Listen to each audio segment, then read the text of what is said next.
Good morning, everybody. Welcome to another day Mark Park brought to you by Mike Bjork. Today is Hump Day. It's Wednesday, November 8th. We got actually no, again, this is a slow week today, and today is no exception. Nothing on that calendar today. Tomorrow we got the weekly jobless claims, and then Friday we got the consumer sentiment. And that's really about what we got this week in terms of economic data. So, again, nothing going on today. So, with stock market started the morning off down, and because a lot of earnings that came out were not really all that great. Nothing huge, but like Snapchat was one of the big ones that came out, but it was disappointing. But since have come turned the market and turned up. They're still kind of waiting on more information on the tax reform as it goes through Senate and Housing, and when it finally goes into law. They're also viewing some of Trump's visit over in Asia. There's been obviously he had a speech recently and kind of put some may have increased more tensions with Korea, kind of putting them on notice, so to speak, on there. So those are kind of things that they're looking at. Now, in the back eye, they're probably looking at something like this that we've kind of been watching here. It's called the yield curves are kind of, we've noticed that the yield curves are flattening a little bit, and I'll kind of touch on that once we go into the to the 10-year Treasury, and I'll show you a 2-year Treasury so that we can kind of see what I'm talking about.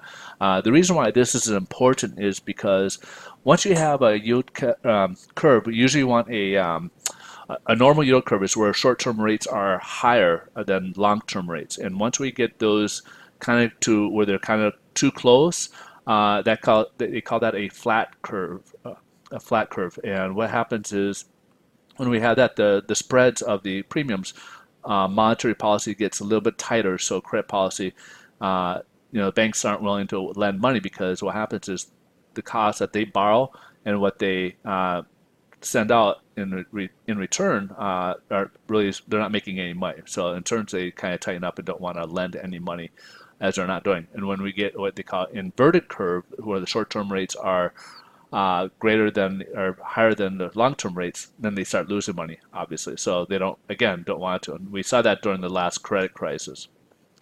So let's kind of jump right into it and see how the bond market's doing. We're in this real narrow range here between the 100-day moving average and the 50-day moving average. So we had touched above here and now are resting on the 100-day moving average. It's really about 2 basis points where we're down from yesterday so far. So there's really no change in pricing today compared to where we left off yesterday. But again, at some point it's going to have to go one way or the other because as we see here, it is a narrow way here. And at some point this is going going up and this will go down and it will kind of squeeze us into a decision either go up or down.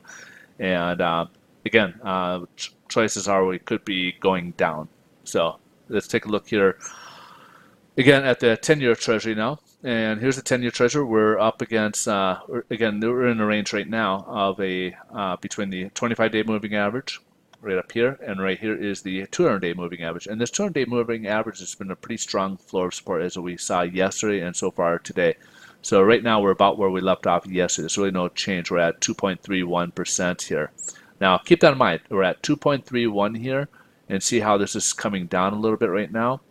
And now here's a 2-year Treasury. See how fast this is kind of rising here? These are the short-term rates. So anytime the Fed raises rates, this goes up as a result.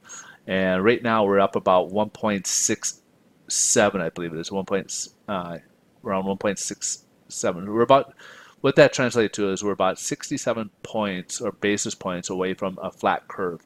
And look how steep this is. We've been averaging, if you look at from September, October, probably about 12 points.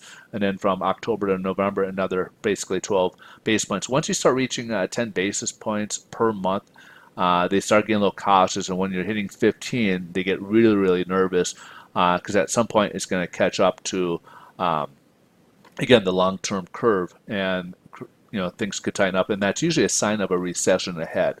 So right now, they usually raise rates to stave off inflation. Right now, inflation's been the opposite direction. We've actually gotten really low inflation. So it's back around April, May when we were about 1.8 on the core inflation, and now we're down to about 1.3. It's dropped. Instead of going upwards, which the Fed wants, it's gone downwards.